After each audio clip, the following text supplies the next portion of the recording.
So being the 5th anniversary of Tragic Nostalgia, I figured I would do a little series of like 5 random facts about the album. So random fact number 1, the name of the album and sort of the concept comes from a conversation between me and Alex Kozub. Alex, who plays bass in Color by Numbers with me and also plays piano on Tragic Nostalgia.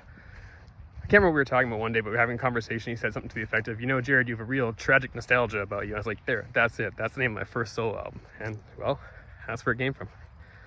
Random fact number 2, Color by Numbers was actually supposed to play Fringe in 2019. And for whatever reason, Mike wasn't able to make it that year. So very last minute, I got in touch with Fringe and said, hey, you know what? I've got this other project that's kind of similar sort of music that we could fill that spot. And yeah, put together my solo band and played my first solo show, and we played the whole album front to back.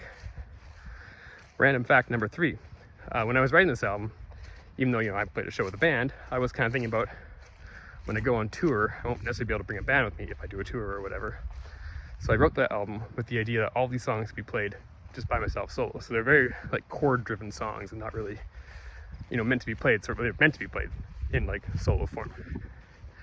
Random fact number 4, when we were recording the album, before we went into the studio, we had some rehearsals obviously, but I was actually never able to get Jesse and Brian together in the same room.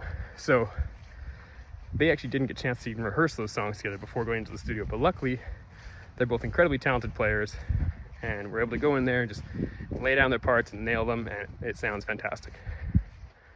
Random fact number 5. On the album cover, you can see like this little green splash, just sort of in the front on like a vase and a table in front of me.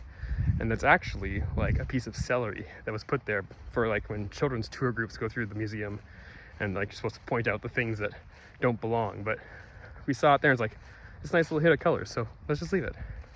There you have it, 5 random facts about Tragic Nostalgia.